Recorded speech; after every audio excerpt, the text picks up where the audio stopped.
Hi, this is Scott Garibay, and today I'm going to be talking about The Ministry, which is a new world of adventure for the Fate Core system. And that's the Fate Core system, of course, is Evil Hat Games. Fred Hicks is the primary leader for that organization. I believe he's their CEO. And he actually did layout on this game. So Fred Hicks was actually involved directly in the creation of this world of adventure for Fate Core. So essentially one of the best ways to look at this book is it's a setting book, right? So you need Fate Core in order to run it, but Fate Core is pay what you want, and wonderfully, the Ministry is pay what you want, all right? So let me give a real quick description, very brief, quick description of what the Ministry is. So the Ministry, in as few words as possible, is and this is the game designer describing it: stalwart Britons fighting aliens in 1958. You're like, okay. Right, so that's the idea, right? So let's talk about it a little bit. So the creator is Jess, Nevins. I am reviewing the PDF version of the game. It is 60 pages long, and this is 1E. This is the first edition, right? It just came out, so it's relatively new, and it's a very unique game, absolutely a unique game. So basically, this game is it's set 13 years after World War II was over. London specifically is in recovery, and basically Great Britain is just dealing with a lot of fallout from World War II overall, right? So your player characters are in a Ministry of Rocket, the Ministry of Rocket, and which is kind of a strange name, but basically they have an idea that aliens are coming. Aliens have intent to specifically take over parts of the world.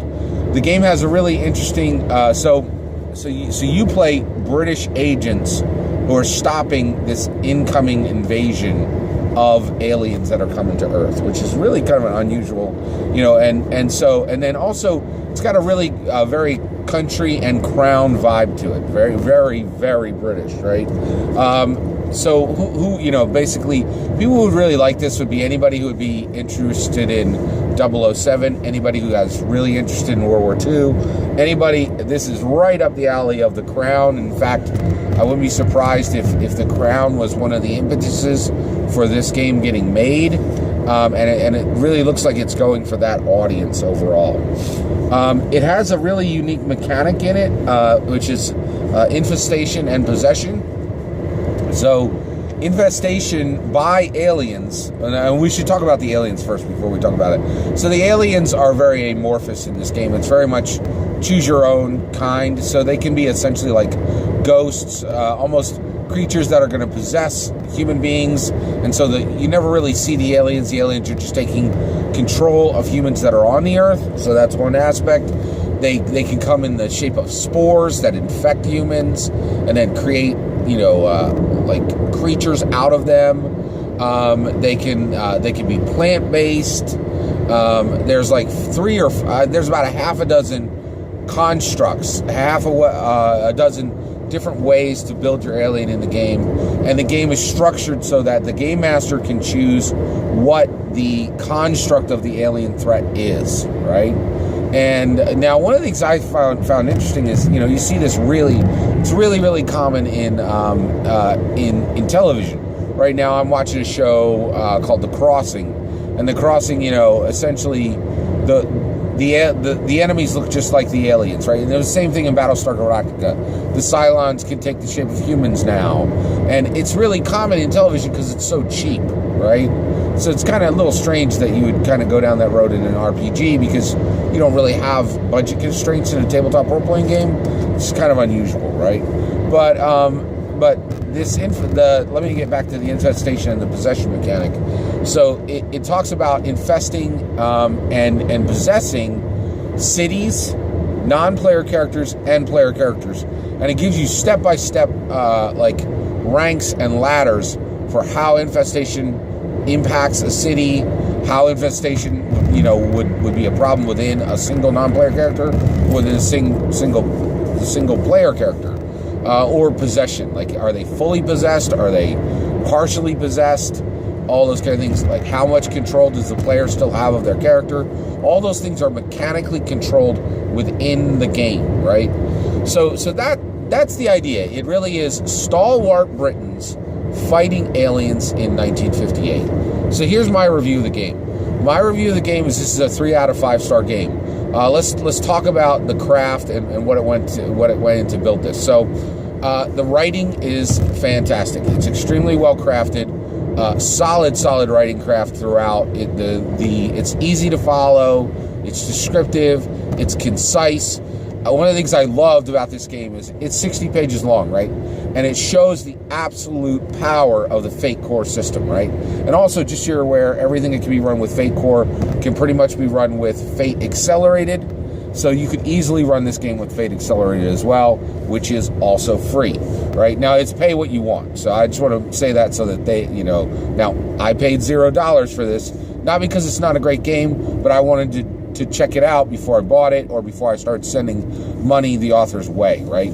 So, and also there's just so many games out right now that if you're giving me an option to get your game, if there's a legal option to get your game for $0, I'm going to do that, right? And then the way I usually balance that is if I really like that game, I won't even go back and buy the game because I already have it, right? What I'll try to do is I'll see if you have custom dice. I'll see if you have a T-shirt. I'll see if you have a tote bag. If you're doing a Kickstarter, I might do your next Kickstarter as a thank you for the game you've already delivered. So just talking about and actually, I have to say that is absolutely a big part of this game. This game, honestly, I could say, oh, it has this problem, it has that problem, blah, blah, blah, blah, blah. But the fact that it is pay it what you want, the fact that you can get this for $0 for absolutely free, really washes away almost all the problems I have with this game. I really, really love the model of distributing games for free because, it's just hugely a benefit for the players and for game masters. It just gives us more options, more things we can do. It's it can't be free. It's just wonderful, right? And so a big thank you to Kevin, to Kevin the author for bringing this out. It was really, really excellent. I'm sorry, Jess Nevins. All right, so big thank you to him for bringing this forward for free. And also, I think it's really awesome that Fate Core continues to have this pay what you want model, both with its core game and even with available worlds for it, which is fantastic. And it allows them to do some really innovative stuff. Now, let's talk about that, right? So basically, this game is about stalwart Britons fighting aliens in 1958, right? So I'm sorry. Let me get through the quality aspects. This is a 3 out of 5 star game. The writing is really fantastic. The writing is just right on point, really, really solid. I like the writing a lot. And the art is there's just one word for the art: serviceable. And actually, I get that, right? There's a lot of games coming out. You might not have, funds or focus or the ability to just be bringing incredible artists on every project. The art really gets the game, the idea of what the game is about across, and it absolutely is serviceable. So the art in this game is serviceable. The layout is the fantastic layout you get in every Fate game. Really, really solid. One thing I thought I was a little disappointed in is it didn't really use the Fate icons as much as they normally do, and I thought that was a little bit of I love the Fate icons. I think they were one of the first games to really use icons to make their games distinctive as far as advantages and plus and minus rolling, and they had this really cool icon structure. You don't really see that in the Ministry as much as some of the other Fate games. A little bit disappointing there, but overall the layout is fantastic. And one of the things that this game really has, when you look at the Ministry, it looks like a professional grade product that's been put out by Evil Hat Games, just like all of their content. Like, it is very clear that dedicated professionals who have spent years in the industry are building this game. But with that said, it makes me wonder why, right? So I look at this and I'm like, why on earth did Fred Hicks and his team spend time building a game about stalwart Britons fighting aliens in 1958? And so I'm kind of like, who asked for this, right? Like, it is such an incredibly niche game. So that's one thing, I think this would be really good for a short campaign. I think this would be interesting for convention play, but I think you are going to be hard pressed to find a table for this, right? So, so basically these people need to be really into Great Britain. They need to be really, really into World War II, and then really into, like, and even if they're into World War II, you're like, well, we're not playing in World War II. We're playing 13 years after World War II in the period of recovery. Like, why on earth this is in 1958 is just beyond me. Like, it's very, very hard to see who this game was written for, except, right? And this does happen a lot, I have to admit. You do see, these brilliant creators, and I think Jess Nevins is in that group. He's like really smart guy, really interesting, creative, but I'm not sure if this game is gonna really be attractive to very many people beyond himself, and so this is just so niche. The other thing is anybody who would be interested in The Crown, which, it definitely has a following. People watched it. I have not watched any of The Crown. My wife has watched all of The Crown, and very much dug it, right? So it's really, I look at this game and I'm like, why was there specific time and energy spent from Fate, from Evil Hat team on this, right? Whereas, and I think, to me, you could get games that would have a wider interest.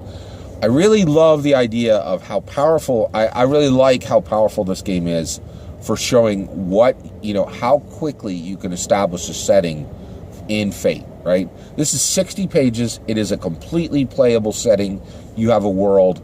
If you find, 4 people who are interested in Great Britain in the year 1958, in amorphous aliens, and in stalwart British people, then you're going to have 6 months, 12 months, 18 months of play. If you want that, you could certainly run a shorter campaign, but this game will sustain that. And this is all accomplished thoroughly in 60 pages, right? So basically it's like it's the length of a novella, right? But it really, and one thing that is really, really interesting too is I really like the idea that the indies are really, really just hammering Wizards of the Coast and Dungeons and Dragons, right? So like here you have Fate coming, Fate Core, you have an entire setting book in 60 pages ready to run, and there are so many of these setting books for Fate. There's just tons. There's literally at least 30 different worlds that you can play in, fully functional worlds that you can play in Fate. Whereas over on the Dungeons and Dragons 5th edition side, setting has become a real pinch point, right? What we're getting on the Dungeons and Dragons 5th edition side, the flagship of the entire industry is 0 setting books, 250 page, $50 adventure hardback books that mention a setting and paint the tiniest little corner of that setting that you get to play in, right? And that's hard when Dungeons and Dragons, when you came from Dungeons and Dragons and you had Dark Sun and you had Eberron and you had Planescape, right?